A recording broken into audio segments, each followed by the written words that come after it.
Maha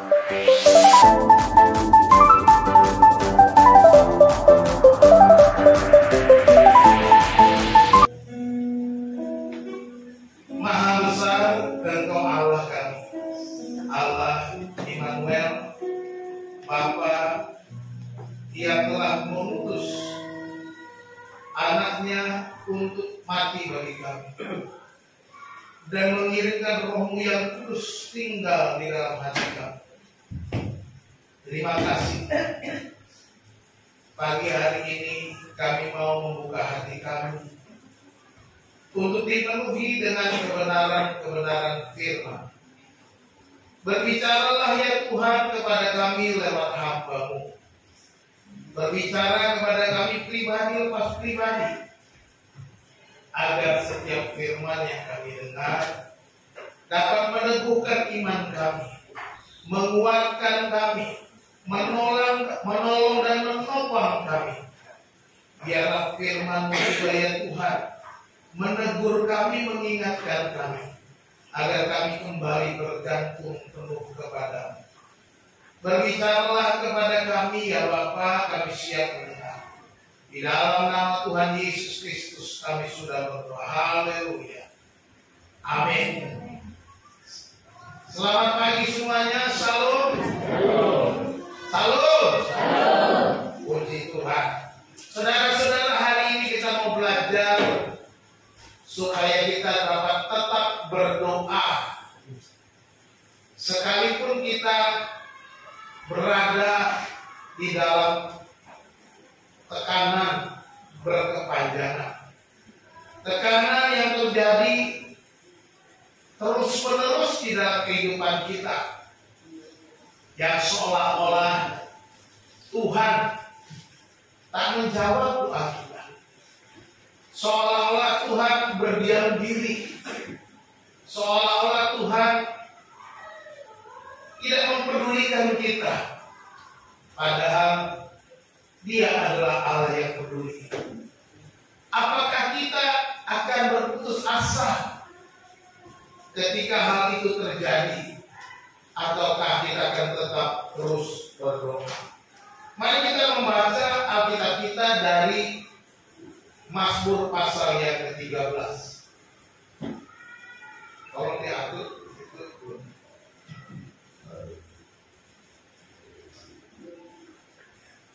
Mazmur 13 ada 6 ayat. Ya. Demikian firman Tuhan untuk pemimpin biduan Mazmur Daud. Berapa lama lagi Tuhan kau lupakan aku terus-menerus?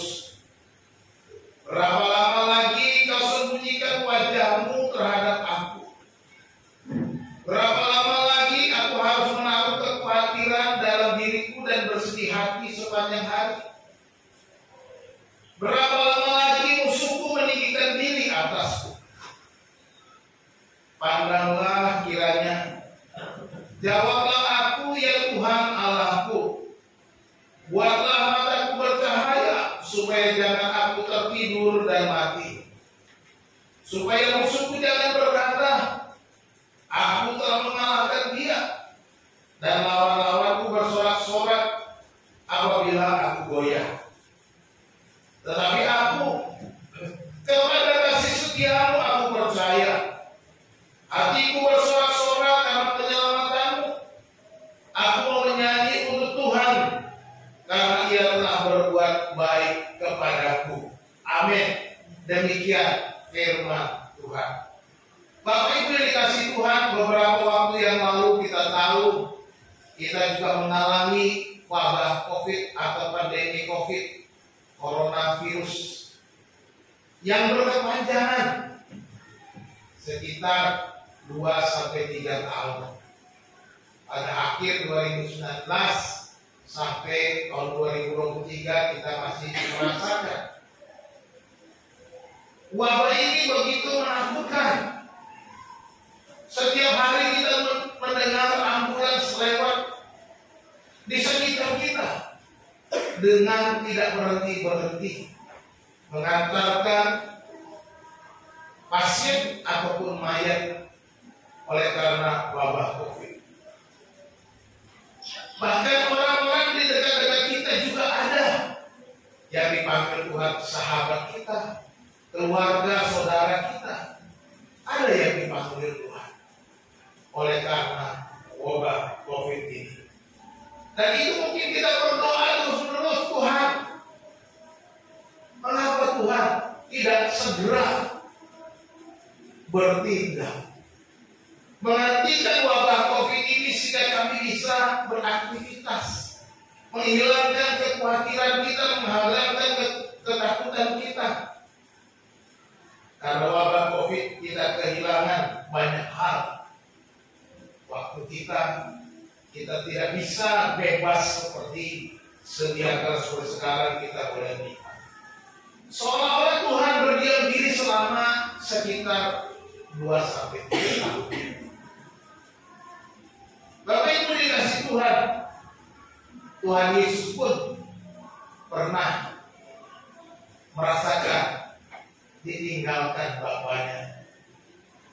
Ketika ia terpaku di atas kayu salib, dia berkata kepada Bapa, Eli, Eli, lama sabachthani. Bapakku, Bapakku, mengapa engkau meninggalkan aku? Di taman Getsemani Yesus berdoa, ya Bapa, kalau boleh cawan ini berlalu, biarlah berlalu. Tetapi jangan kehendakku, tetapi kehendakmu lah yang jadi. Dan akhirnya Yesus pun harus melewati masa-masa sulit, menderita, dianiaya, memikul salibnya sampai ke bukit Kalvari di Golgota itu,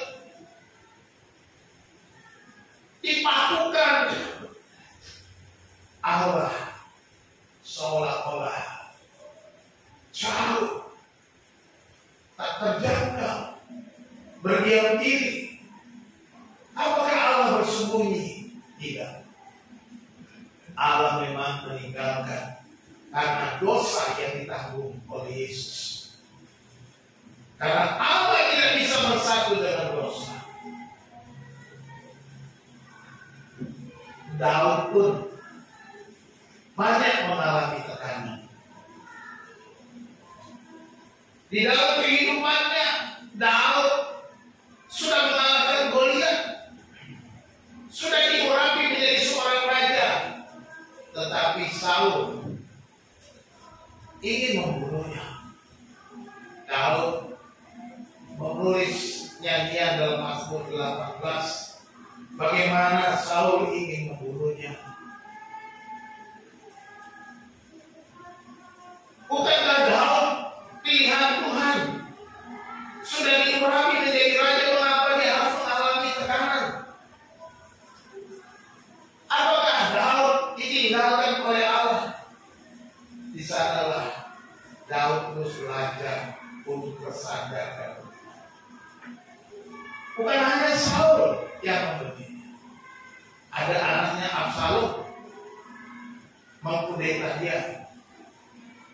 Akhirnya Daud yang sudah menjadi raja turun tahta melarikan diri dari Absalom anaknya, yang membuat sebuah nyanyian dalam Mazmur yang ketiga. Dikejar-kejar oleh anak kandungnya, seolah-olah Tuhan tidak mempedulikannya. Bapak Ibu Saudara yang dikasihi Tuhan, kadang-kadang kita menghadapi situasi yang tertekan, situasi yang sulit. Mazmur 13 ini menggambarkan pergumulan Daud saat Tuhan membiarkannya mengalami tekanan. Dia sudah menjadi seorang raja pun masih mengalami tekanan. Kita akan belajar bagaimana tetap berdoa di masa tertekan. Ini adalah sebuah langkah iman menghadapi situasi yang sulit di dalam kesendirian kita. Dari Mazmur pasal yang ke-13 ini kita belajar ada 3 poin penting yang harus terus kita pertahankan. Yang pertama, tetaplah berharap kepada Tuhan. Tetaplah berharap kepada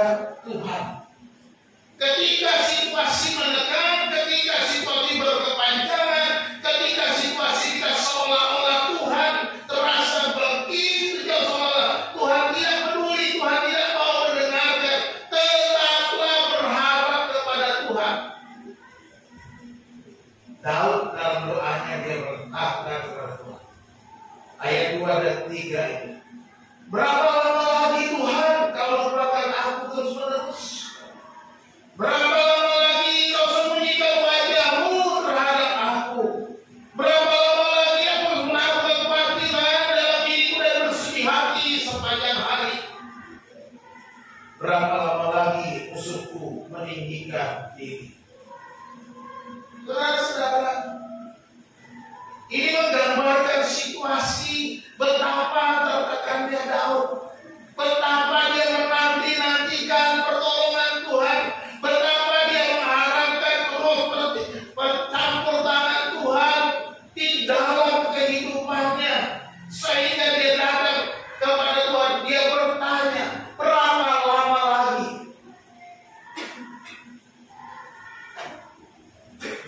Dia bertanya, berapa lama lagi Tuhan? Berapa lama lagi? Berapa lama lagi? Berapa lama lagi? Berapa lama lagi? Apa kali dia berseru? Berapa lama lagi? Ini menggambarkan hatinya yang betul-betul tenang. Dia menggambarkan betapa dia menantikan, mengharapkan pertolongan Tuhan. Jadi ketika saudara menghadapi situasi sulit yang berkepanjangan, tetaplah berharap kepada Tuhan. Jangan berharap kepada dunia. Ketika situasi itu datang, mungkin saja akan banyak sekali cobaan, akan banyak sekali godaan, akan banyak sekali tawaran untuk saudara mendapatkan jalan keluar yang mungkin tidak sesuai dengan kehendak Tuhan. Dunia ini akan menawarkan jalan keluarnya sendiri dengan cara-caranya sendiri. Apakah kita berharap kepada dunia ini? Pak, aku sudah nggak tahan, aku sudah nggak kuat, aku sudah bosan dengan situasi ini. Aku harus segera bertindak dengan mengambil langkah untuk bisa menyelesaikannya. Karena ada tetanggaku dengan situasi yang sama. Dia pergi ke seseorang di daerah sana, dan dia bisa lepas dari masalah. Zaman sekarang ini semakin canggih, dan ilmu perdukunan pun memanfaatkan teknologi. Saya lihat sendiri di Facebook, dukun menawarkan kalau saudara sedang cepat membayar hutang dengan cara goda dan segala macamnya, selesai cepat. Mungkin saudara dengan medsos saudara ketika sedang kasih, saudara sedang susah, saudara sedang sedih, saudara sedang menghadapi kesulitan. Wah, ini jawaban. Stop! Hati-hati! Hati-hati dengan semua itu. Karena setan tidak pernah memberi berkat dengan gratis. Hati-hati. Jangan pernah berharap kepada dunia. Tetaplah berharap kepada Tuhan. Perhatikan juga, ada 3 poin penting ketika dia berdoa, berapa lama lagi Tuhan. Yang pertama, dia memandang kepada Tuhan. Itu sebabnya dia berkata, berapa lama lagi Tuhan kau lupakan? Berapa lama lagi Tuhan kau sembunyikan? Berapa lama lagi Tuhan aku harus menaruh beban? Berapa lama lagi Tuhan musuhmu meninggikan diri di atasku? Ya. Artinya dia mau memandang kepada Tuhan. Di tengah situasi yang sulit, Daud tetap memandang kepada Tuhan. Daud tetap berharap kepada Tuhan. Daud tetap mencari Tuhan. Daud tetap bersandar kepada Tuhan. Daud tidak mau dialihkan hatinya kepada yang lain. Perhatikan, berapa lama lagi kau lupakan aku terus-menerus.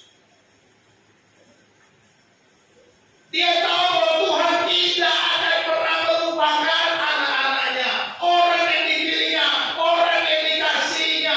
Dia meminta Tuhan, Tuhan berapa lama lagi? Aku harus menunggu, aku harus berharap ini. Aku mau supaya Engkau tidak melupakan aku. Dia tahu Tuhan tidak akan pernah lupa. Makanya dia tanya, Tuhan berapa lama lagi? Dia tagih.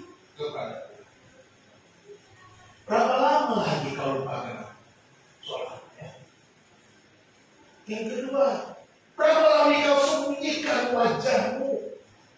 Berapa lama lagi Tuhan kau sembunyikan wajahmu terhadap aku? Ini dia memandang kepada Tuhan dengan berkata, mengapa kau lupakan terus menerus? Mengapa kau sembunyikan wajahmu? Bukankah engkau Allah yang penuh kasih, Allah sang pemelihara, Allah yang menjaga diriku, Allah yang memimpin hidupku, Allah yang memberikan aku kemenangan demi kemenangan, yang tidak pernah meninggalkan aku. Dan di sini ketika Daud berkata dia meminta aku dan berharap kepada Tuhan, sekalipun Tuhan seolah tersembunyi, sekalipun Tuhan seolah melupakan dia, dan dia berharap kepada apapun situasi kita, pandanglah Tuhan, berharaplah kepada Tuhan. Kemudian dia menyadari keberadaan dirinya sendiri. Bukan hanya memandang kepada Tuhan. Yang pertama, kau tadi kan? Kau lupakan, kau sembunyikan. Dia memandang kepada Tuhan. Dia menunjuk, memanggil nama Tuhan. Tapi berikutnya, dia memandang kepada dirinya sendiri. Berapa lama lagi aku harus menaruh kekhawatiran dalam diriku dan bersedih hati sepanjang hari? Biarlah aku, Tuhan. Aku khawatir, aku bersedih sepanjang hari, air mataku menjadi makananku. Yang pertama dia lihat Tuhan, lalu dia lihat, aku gak mampu. Aku tidak mampu Tuhan, aku tidak kuat Tuhan, aku tidak bisa mengatasinya dengan kekuatanku sendiri. Dia tahu, dia sadar Tuhan, dia tidak perlu melihat kepada diri kita sendiri. Berapa lama lagi aku harus menaruh kekhawatiran dalam diriku dan bersedih hati sepanjang hari? Ini yang Daud lakukan.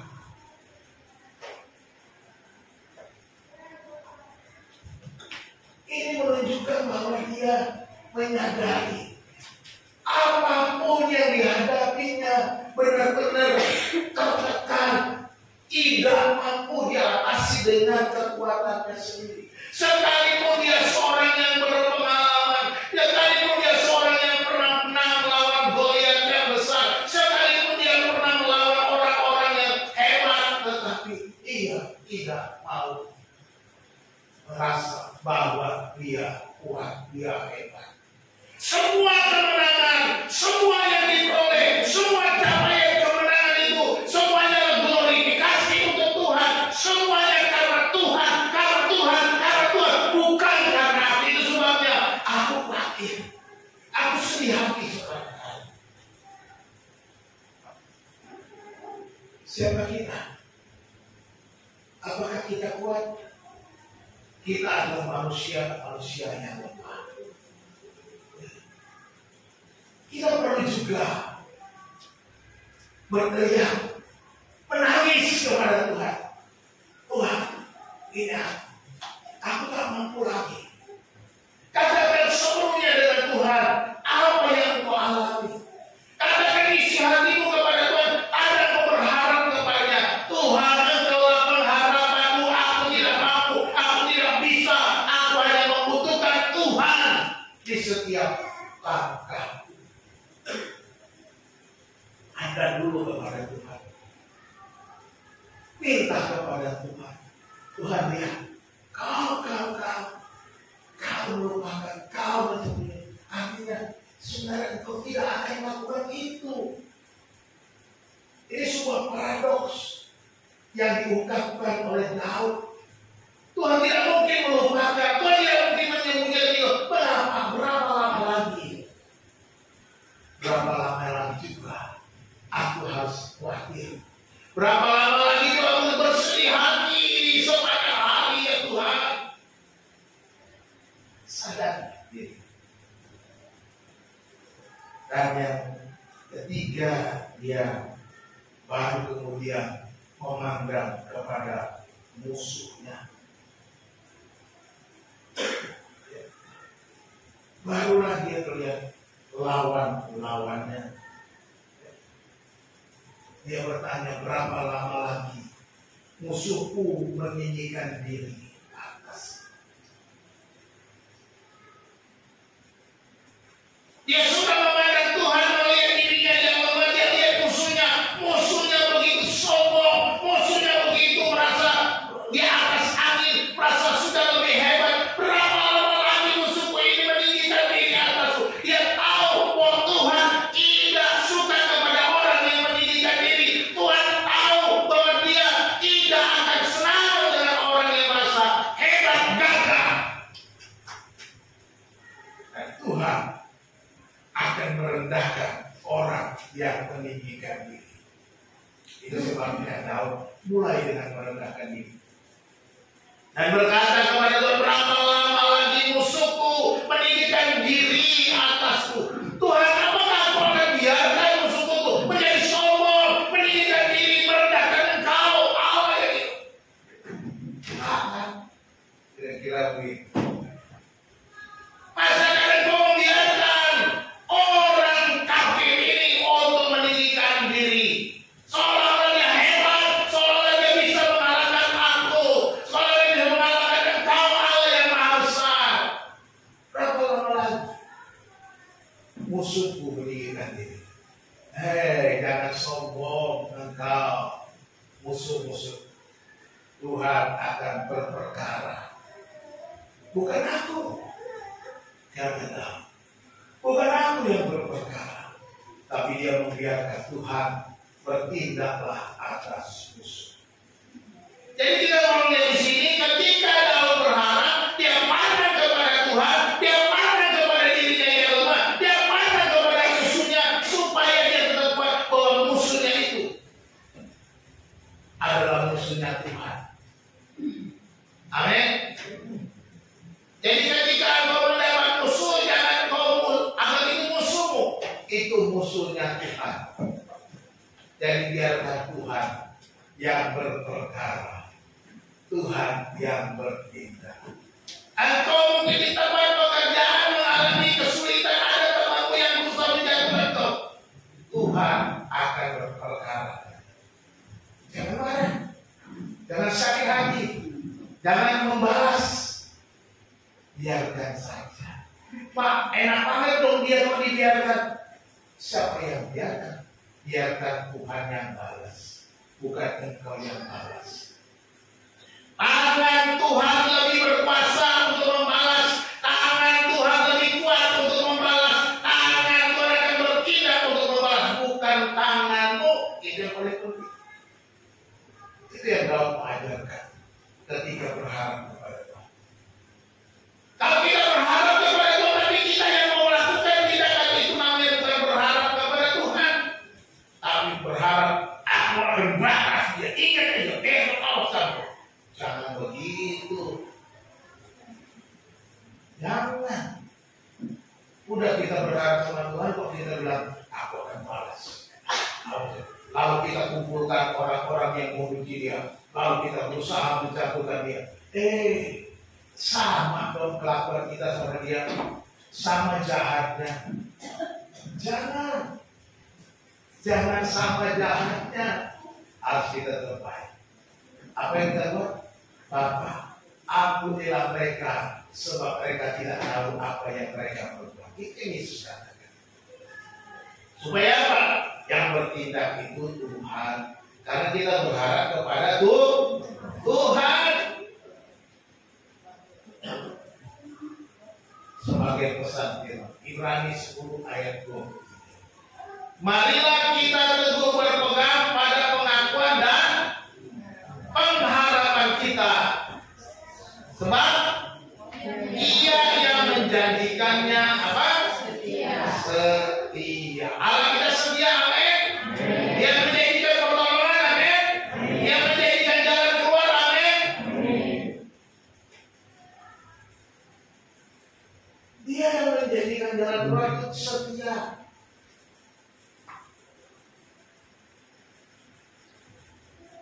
Jadi mari kita tetap berharap kepada Tuhan.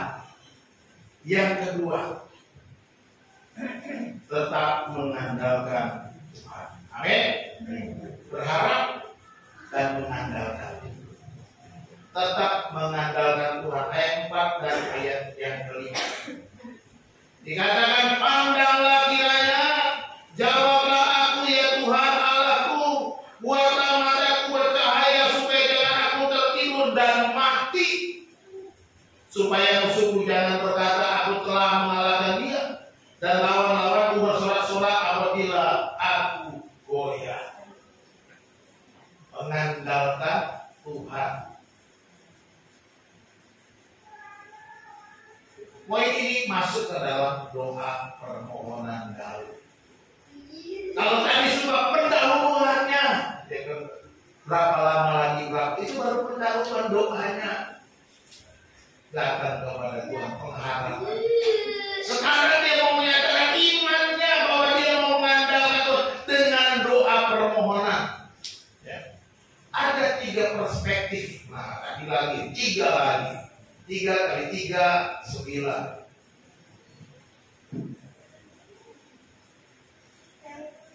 Ada 3 perspektif kalau kita lihat di sini dalam doa ini. Yang pertama, dia perspektif dari melihat dari Tuhan. Yang mau melihat dari sudut pandang Tuhan. Dia berkata, pandanglah kiranya, jawablah aku ya Tuhan Allahku. Buatlah mataku bercahaya supaya aku jangan tertidur dan mati, supaya musuhku jangan berkata aku telah mengalahkan dia, dan lawanku bersorak-sorak apabila aku goyah. Ketika dia berkata pandanglah kiranya, jawablah aku. Dia mau supaya dia melihat dari sudut pandang Tuhan atas masalah-masalahnya.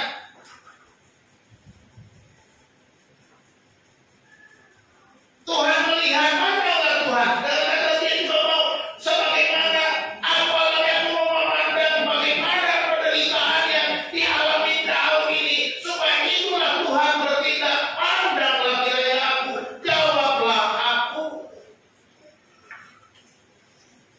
Jadi perlu kita melihat dari perspektifnya Tuhan. Ketika kita menghadapi kesulitan, lihat dari perspektif Tuhan. Bagaimana Tuhan memandang. Lihat dari sudut pandang Tuhan. Masalah-masalah mungkin engkau berkata terlalu besar masalah Tuhan. Tapi ketika kita lihat dari sudut pandang Tuhan, Tuhan lebih besar dari semua masalahmu. Katakan amin. Pandanglah kiranya, ini soal kecil Tuhan itu. Dia tahu supaya Tuhan melihat. Dia tahu Tuhan, aku memang merasakan berat banget, besar banget, benar-benar hebat. Tetapi bagi Tuhan tidak ada yang mustahil. Bagi Tuhan segala sesuatunya bisa diselesaikan. Seberapa besar pun tekanan yang kau hadapi, Tuhan sanggup. Katakan amin. Lihat dari sudut pandang Tuhan. Kalau engkau mengandalkan Tuhan, biar Tuhan bertindak, biar Tuhan bekerja. Ya, lalu dia mulai dari sudut perspektif yang kedua, sudut pengharapannya ini bagian pertama tadi. Dia berkata, jawablah aku. Ini menyatakan pengharapan. Pandanglah, jawablah. Dia meminta Tuhan melihat situasinya, tapi dia memohon pengharapannya. Jawablah. Jadi ini perspektif sudut pandang yang harus kita pegang teguh, pengharapan. Jangan hilang bagian pertama tadi. Pengharapanku hanya Yesus saja. Amin. Siapa pengharapan kita? Hanya Yesus saja, gak ada yang lain. Pengharapan kita. Jangan cari pengharapan yang lain. Jangan berharap kepada dunia. Sudut pandangmu harus kau ubahkan. Pengharapanmu itu sudut pandang yang penting supaya engkau tidak goyah.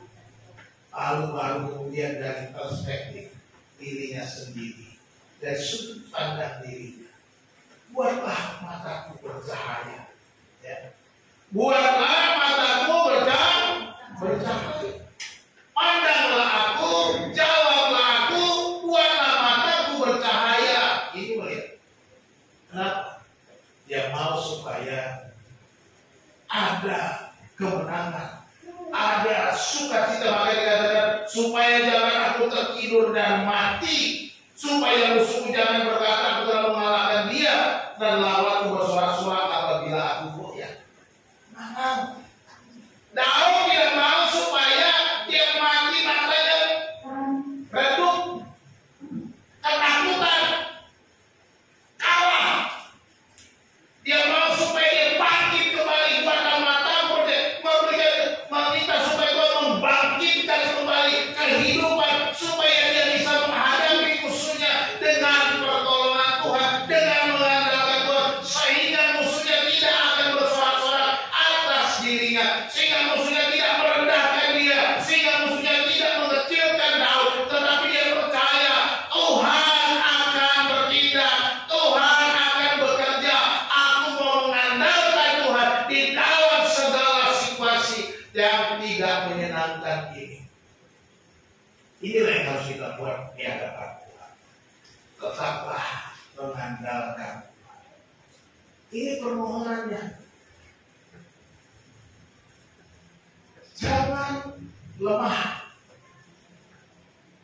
Jangan putus asa ketika tekanan datang berkepanjangan.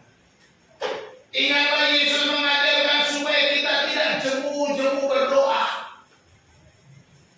Yesus mengajarkan, belajarlah dari seorang perempuan yang datang kepada seorang hakim yang lain, yang setiap hari dia mengetuk pintu, hakim, belalah aku, belalah aku, belalah aku. Terus menerus menggedor pintu rumah Pak Hakim, dan akhirnya Pak Hakim itu pun membela perkara perempuan itu.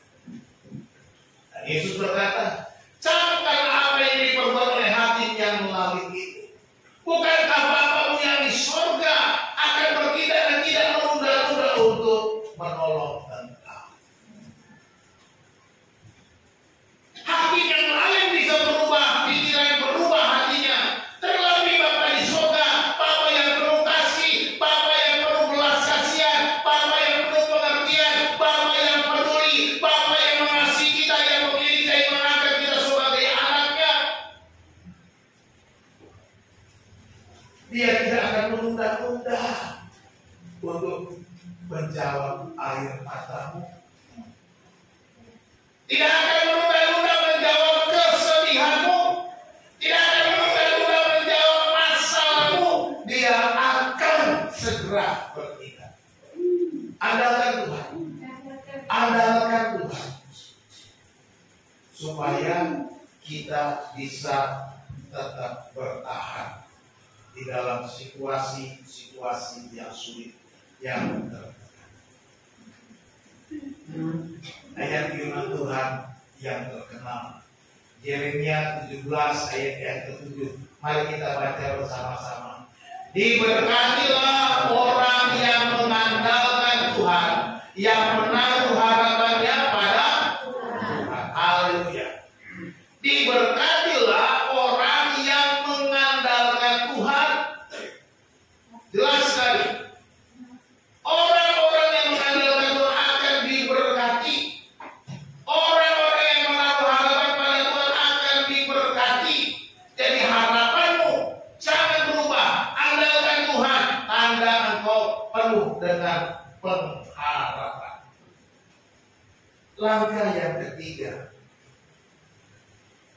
tetaplah percaya bahwa tetaplah percaya Tuhan dan bersuka dalam Tuhan. Ayat yang ke-6 berkata, tetapi aku dalam kesedihan, dalam tekanan, dia mulai berpaling. Ketika dia mulai mengungkapkan seluruh perasaannya, tekanan, ada perubahan pikiran. Tetapi aku, ada kata tetapi aku kepada kasih setiamu aku percaya. Hatiku bersorak-sorak karena penyelamatanmu. Aku mau menyanyi untuk Tuhan karena Ia telah berbuat baik kepadamu. Daud tetap percaya, Daud tetap bersuka cita di dalam Tuhan. Pak, kayaknya mau contoh Daud agak susah. Daud ini kan mungkin error, Pak. Bagaimana mungkin dalam kesulitan, dalam percaya, tetap bisa bersuka cita, bersorak-sorak? Nggak nyambung, Pak. Kita bilang nggak nyambung, kok bisa dalam kesulitan bersorak-sorak, senang-senang, bersuka cita, bersorak-sorak, bersyukur. Tapi itulah tanda kita percaya. Orang yang percaya akan tetap bersuka, orang yang percaya tetap bersyukur, orang yang percaya tetap bersorak-sorak, bukan karena masalahnya, tetapi oleh karena memiliki Tuhan di dalam hidupnya. Apalagi yang kurang? Sekalipun dagingku dan hatiku habis lenyap, gunung batuku dan bagianku, tetaplah selama-lamanya. Hanya Dia cukup. Sekalipun dagingku dan hatiku habis lenyap, tak masalah. Tetapi aku punya Allah, Engkaulah segalanya bagiku. Itu cukup bagiku untuk bersuka. Haleluya. Ini cukup. Kalau kita sadari siapa Allah kita, kita mengenal Allah kita dengan baik, cukup untuk kita terus bersuka cita. Ini yang kata. Kepada kasih setiamu aku percaya, hatiku bersorak-sorak. Ada 3 lagi kan? 3 poin dengan 3. Ada 3 pernyataan langkah iman yang diungkapkan Daud. Tanda dia percaya. Langkah iman yang pertama dia katakan, kepada kasih setiamu aku percaya.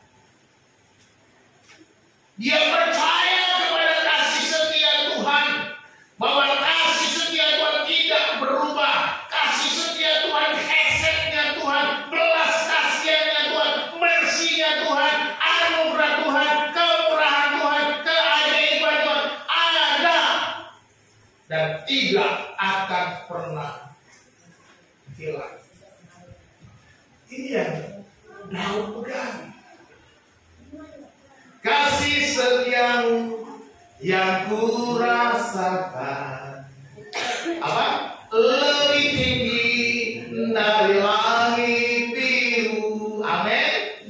Kebaikanmu yang telah kau nyatakan lebih dalam dari lautan. Haleluya.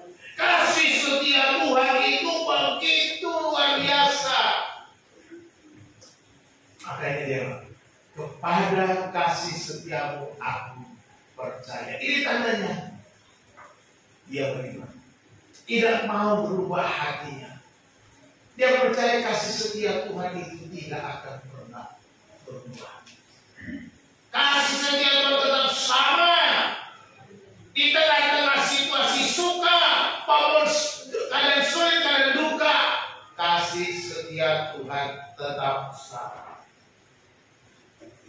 Apakah kita punya pernyataan iman yang sama? Kasih setia Tuhan itu tetap ada pada kita, tetap kita percaya. Jangan meragukan kasih setia Tuhan. Sekalipun engkau meragukan, banyak orang meragukan kasih setia Tuhan tidak berubah.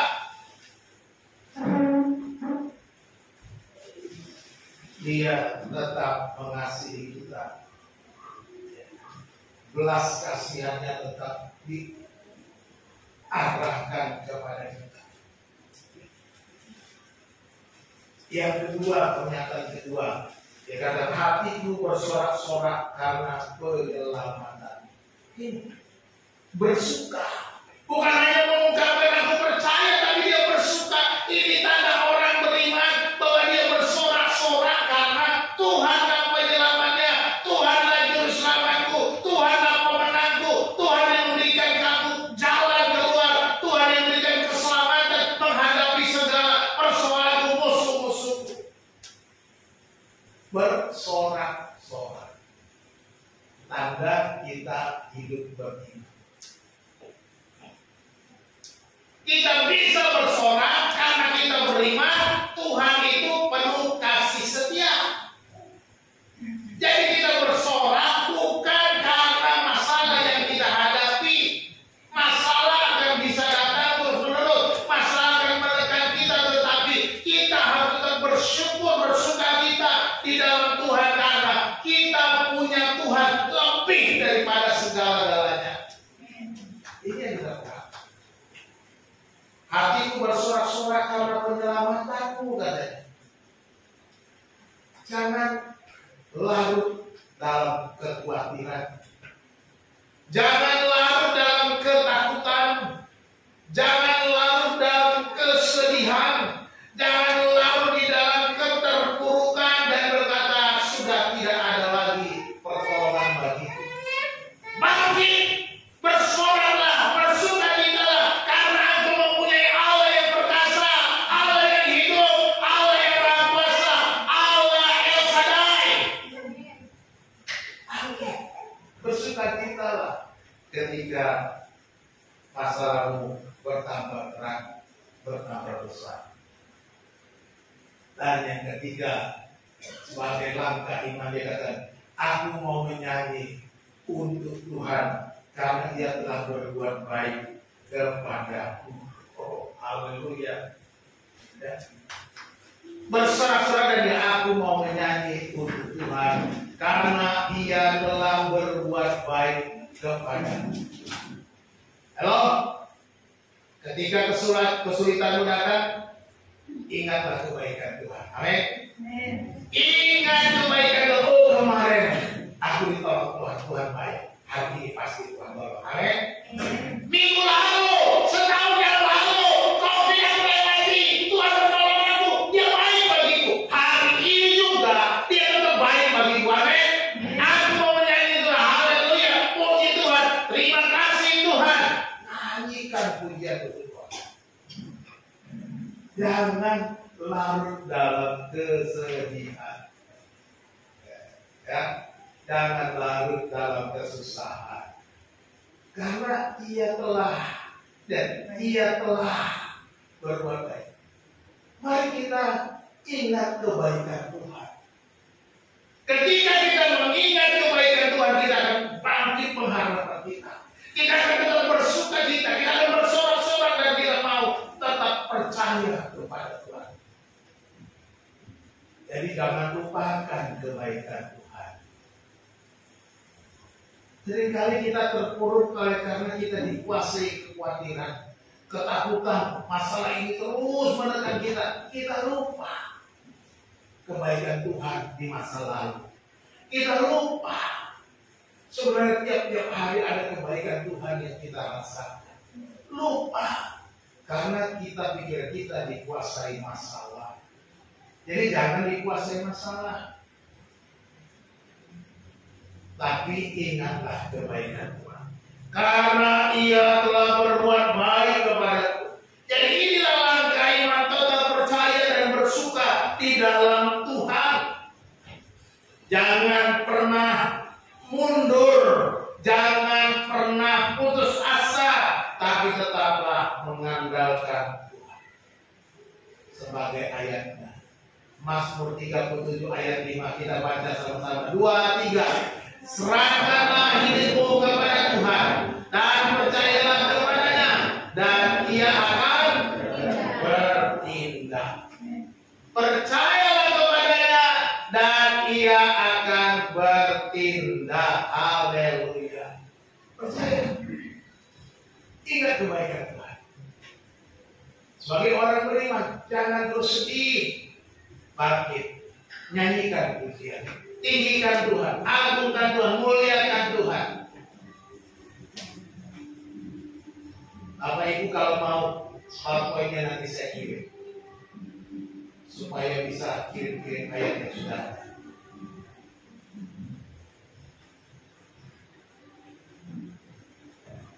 Kesimpulan, kita masuk kepada kesimpulan. Udah mau habis berarti bapaknya ya, sebentar lagi. Kesimpulannya dari Mazmur 13 ini kita belajar berapa hal. Satu, Tuhan mengizinkan situasi sulit dihadapi setiap umat. Jadi Tuhan mengizinkan kita menghadapi situasi yang sulit. Jadi jangan pernah mengeluh. Kalau ada situasi sulit, Tuhan sedang mengizinkan saya menghadapi. Yang kedua, Tuhan menguji kesetiaan kita dengan caranya sendiri. Ingat ketika kita menghadapi tekanan, cara Tuhan macam-macam. Beda-beda mungkin dengan teman kita, tapi Tuhan menguji kesetiaan kita. Kesetiaan kita pun diuji. Kalau kita mau tetap setia juga kepada Tuhan. Kita lihat juga, kita belajar di sini bahwa Daud tidak goyah dan putus asa saat menghadapi kesulitan. Pada suatu kali Daud pergi dengan pasukannya meninggalkan keluarganya di Ziklag, tetapi musuhnya menyerang Ziklag, menghabiskan barang-barang. Semua keluarga mereka dibawa dijarah atau benda-benda dijarah. Dan ketika Daud dan tentaranya pulang ke Ziklag, mereka tentaranya marah kepada Daud. Dan mereka mau melempari Daud dengan batu. Apa yang Daud lakukan? Saudara tahu apa yang Daud lakukan? Dia datang kepada Tuhan. Dia berdoa kepada Tuhan. Di tengah situasi yang sulit itu, dia tidak putus asa. Dia berkata kepada Tuhan, Tuhan, apakah aku harus mengejar musuhku ataukah aku membiarkannya pergi? Dia tidak mengambil keputusannya sendiri dengan mengambil langkah untuk segera mengejar musuh-musuhnya. Tapi dia bertanya kepada Tuhan. Nggak boleh, sudah mau dilempari batu. Dan Tuhan berkata, kejar. Akhirnya Daud mengejar dan mengembalikan keluarganya, istri-istri, anak-anak mereka, dan harta-benda mereka dibawa pulang ke Ziklag dengan selamat. Karena apa?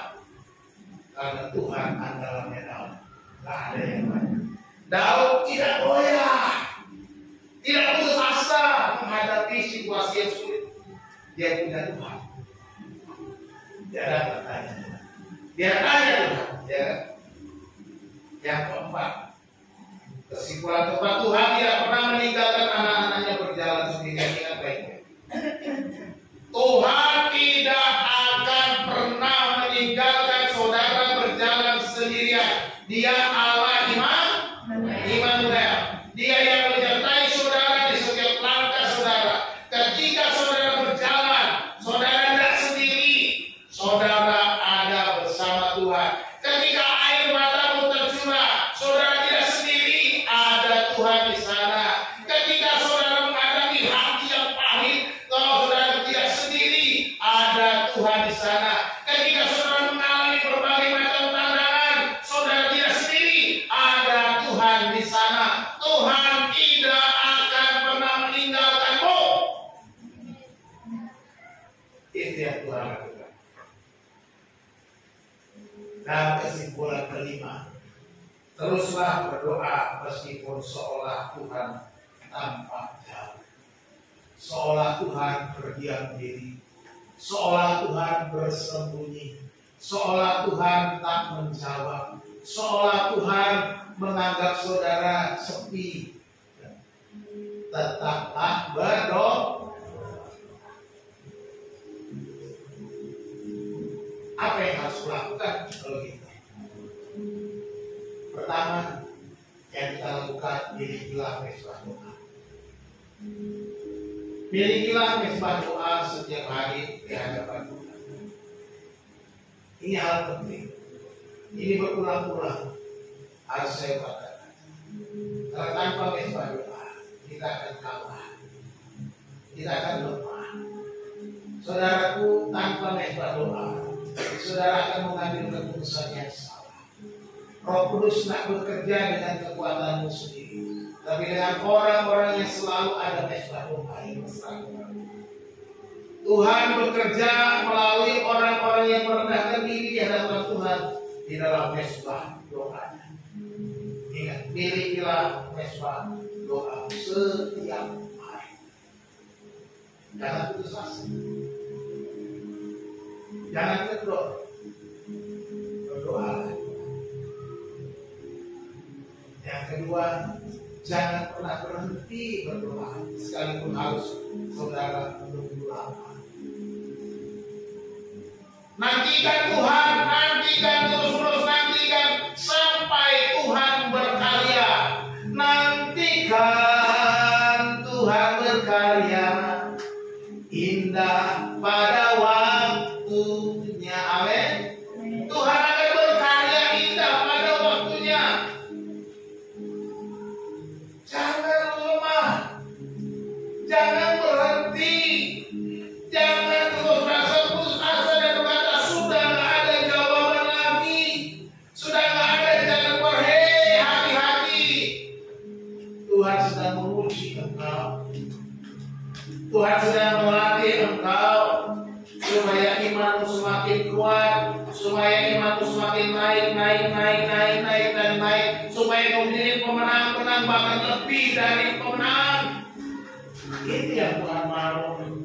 Jangan pernah berhenti berdoa.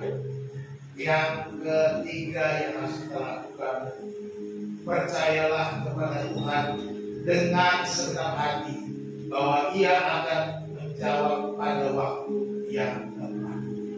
Percayalah Tuhan akan menjawab pada waktu yang tepat.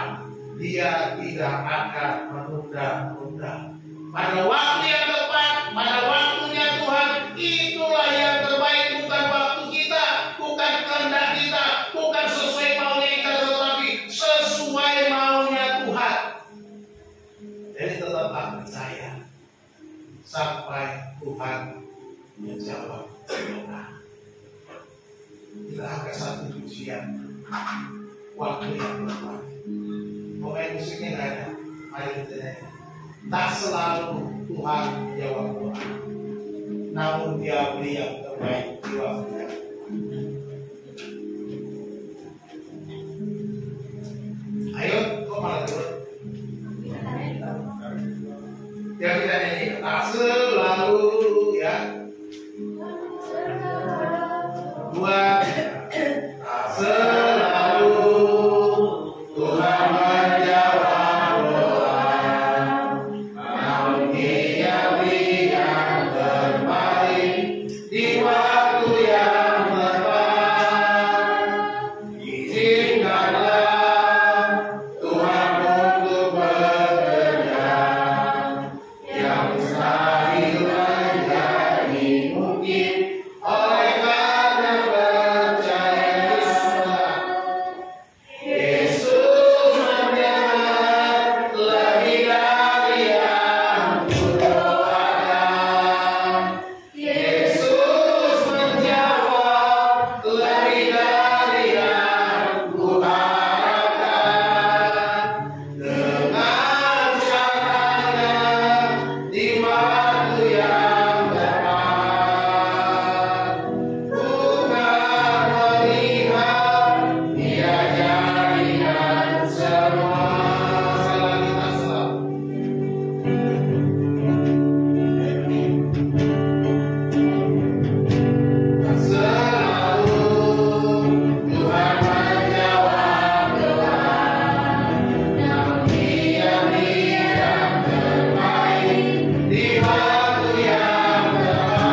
bersyukur untuk kebenaran firman yang sudah kami baca, kami renungkan.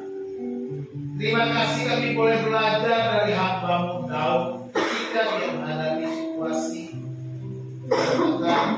kesulitan, menghadapi berbagai macam tantangan musuh-musuh yang menyerang. Tetapi dia tetap berharap kepada Engkau. Dia tetap mengandalkan Engkau, dia tetap percaya pertolongan hanya datang dari Engkau. Ajar kami untuk juga dapat seperti Daud. Ketika kesulitan melanda kami berkepanjangan, masalah ekonomi, masalah rumah tangga, masalah pekerjaan, masalah anak-anak, Tuhan, adakah air mata kami bercucuran karena kami tidak sanggup? Tapi kami percaya, ketika kami datang di hadapan dengan air mata yang tercurah, Engkau menampung air mata kami dalam firman, dan doa-doa kami akan terjawab pada waktunya. Bapa, jangan biarkan umat-Mu dalam kesendiriannya, dalam kesepiannya, tetapi terus satu mengingat bahwa Engkau menyertainya. Ada kekuatan yang akan Kau berikan, ada pertolongan yang akan Kau nyatakan pada waktu-Mu ya Tuhan. Tetapi Tuhan, berapa lama lagi? Berapa lama lagi? Berapa lama lagi? Kami mau Tuhan, bersegeralah menolong kami. Tolonglah, berikanlah jalan keluar, nyatakanlah mujizat. Kami percaya mujizat-Mu tetap sama, kuasa-Mu tetap sama. Engkau sanggup mengalahkan semua persoalan kami dan menjawab setiap perbuatan. Bahkan Kau tahu hati setiap umat-Mu yang ada di tempat ini. Saat ini hamba berdoa menolong, menguatkan, menopang mereka. Kiranya Kau berkenan memberikan jalan keluar menghadapi semua yang mereka.